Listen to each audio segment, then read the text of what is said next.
This is Optimal Startup Daily, episode 732. Want to design user behavior? Pass the regret test first, by Nir Eyal of NirAndFar.com. And hi there, welcome to Optimal Startup Daily. I am Dan, and I'm here with you every single day reading from some of the best blogs on entrepreneurship anywhere. And we're going to hear from Nir now as we optimize your life. Want to design user behavior? Pass the regret test first, by Nir Eyal of NirAndFar.com.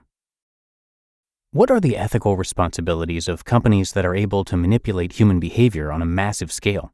It's a question one hopes technologists and designers ask themselves when building world-changing products, but one that hasn't been asked often enough. Operant conditioning, intermittent reinforcement, the search for self-actualization, the techniques used by product managers at the world's largest companies are equal parts psychology and technology. As Sean Parker, founding president of Facebook, recently acknowledged, the company has long been engaged in the business of, quote, exploiting a vulnerability in human psychology, end quote. Our gadgets and apps are more persuasive than ever. Yet, for the makers of these technologies, few guidelines exist on how to change user behavior ethically. Without a standard, businesses tend to unthinkingly push the envelope in the never-ending quest for more engagement, more growth, and ultimately more profits. As one startup founder told me, quote, at the end of the day, I have an obligation to my investors and employees, and I'll do anything I can, short of breaking the law, to get people using my product, end quote.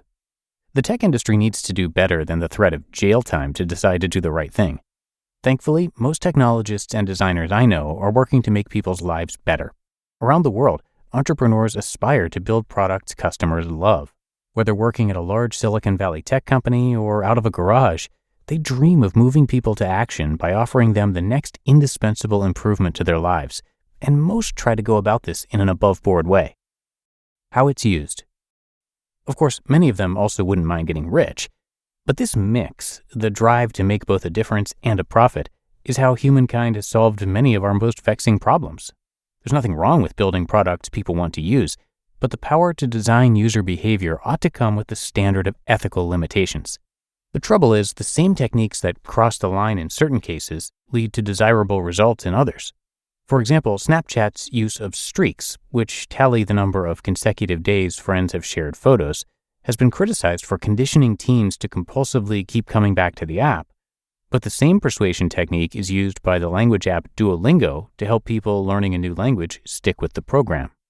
The same variable rewards used to extract cash from gamblers playing electronic slot machines are also used in video games that help kids with cancer distract themselves as they receive painful treatments. Clearly, it's not the persuasion technique itself that's the problem. It's how the technique is used. But without a test to tell the difference between good and evil uses, it's easy to see how designers can go astray. The regret test. The tech industry needs a new ethical bar. Google's motto, "Don't be evil," is too vague. The golden rule, "Do unto others as you would have them do unto you," leaves too much room for rationalization. I'd argue that what we ought to be saying is, don't do unto others what they would not want done to them. But how can we know what users do and don't want? I humbly propose the regret test. If we're unsure of using an ethically questionable tactic, ask, if people knew everything the product designer knows, would they still execute the intended behavior? Are they likely to regret doing this? If users would regret taking the action, the technique fails the regret test and shouldn't be built into the product because it manipulated people into doing something they didn't want to do. Getting people to do something they didn't want to do is no longer persuasion, it's coercion.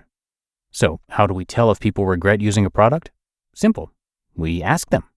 Just as companies test potential features they're considering rolling out, they could test whether a questionable tactic is something people would respond to favorably if they knew what was going to happen next. This testing concept isn't new to the industry. Product designers test new features all the time, but the regret test would insert one more ethical check by asking a representative sample of people if they would take an action knowing everything the designer knows is going to happen. The test wouldn't necessarily require much added effort or cost. In a recent article, Jacob Nielsen of the Nielsen-Norman Group wrote that he believes usability test results can come from testing with as few as 5 people.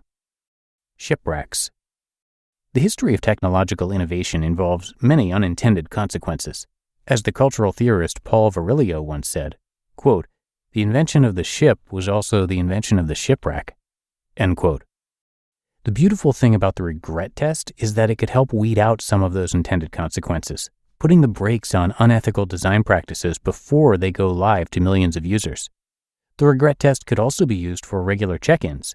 Like many people, I've uninstalled distracting apps like Facebook from my phone because I regret having wasted time scrolling through my feed instead of being fully present with the people I care about. Wouldn't it be in Facebook's interest to know about people like me? If any company, be it Facebook or another business, doesn't listen to users who increasingly resent it for one reason or another, it risks more people ditching its service altogether. And that's exactly why understanding regret is so important. Ignoring people who regret using your product is not only bad ethics, it's also bad for business. You just listened to the post titled, "Want to Design User Behavior? Pass the Regret Test First," by Nir Eyal of NirAndFar.com. And thank you to Nir. He holds a degree from Stanford Graduate School of Business. He's sold multiple companies, taught at 2 different schools at Stanford. He's a best-selling author, and he's got an excellent blog, which is, of course, where I'm reading from today. That is at NirAndFar.com. And please do note that Nir is spelled like his name, N-I-R. And for more insights on using psychology to change behavior, join Nir's newsletter and receive a free workbook, again at NirAndFar.com. But that does it for today here on Optimal Startup Daily. I thank you so much for being here with me, and I'll see you right back here tomorrow, where your optimal life awaits.